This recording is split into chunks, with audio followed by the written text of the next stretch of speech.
Quindi le prime esperienze sono state proprio mettersi in studio, incominciare a mettere giù la prima linea di bassi, il primo groove e io gli dicevo un po', guarda, preferisco questo, proviamo quello, dai, io proverei Questo questo. suono non è techno, è troppo Ma electro. è rimasta ancora così? Cioè, diciamo, partite da linee melodiche di basso oppure partite da drums o come approcciate la produzione?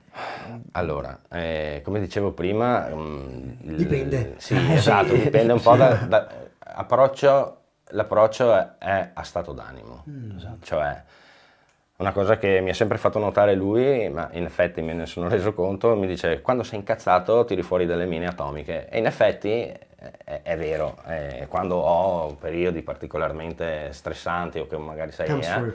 esatto, sento forse più l'esigenza di sfogarmi, tra virgolette, attraverso la musica e magari sai, certe volte non puoi andare fuori a urlare in strada, allora mi metto davanti al computer, faccio la mia traccia e riverso quella che è la Confluire mia... Che questa comunque è esatto, l'apoteosi l'energia. dell'artista comunque, perché questo Sì, serve anche l'arte, no? sì, esatto. Per esprimere qualcosa. Poi- Esatto, esatto.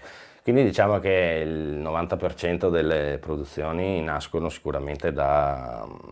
Non c'è un iter, ecco, non c'è, se la tua domanda è se partiamo da una linea melodica piuttosto che dal groove, non c'è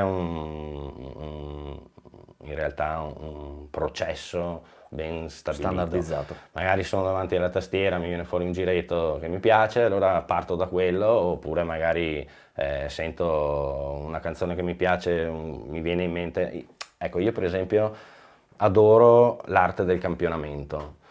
Mi piace molto andare in cerca, non so, anche di piccoli secondi di suono, di musica e dopo riusarli Trasformi. all'interno del coso, quindi magari può essere che parta da quello, hai capito?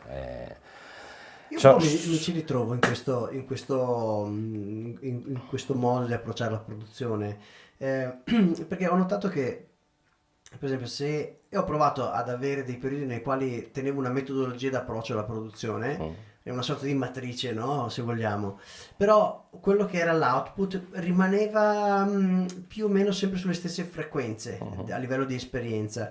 E quando invece ho approcciato, diciamo così, in modo più istintivo quasi, o istintuale, se si può Istintivo. dire, istintivo, thank you, um, ho notato che questo mi portava ad esplorare dei sentieri che non avevo neanche pensato non avevo mai pensato di addentrarmi, no, in certi universi creativi. Esatto.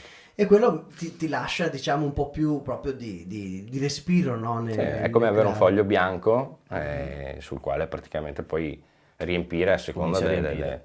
del La momento. metafora proprio del foglio bianco è calzante. Infatti, sì.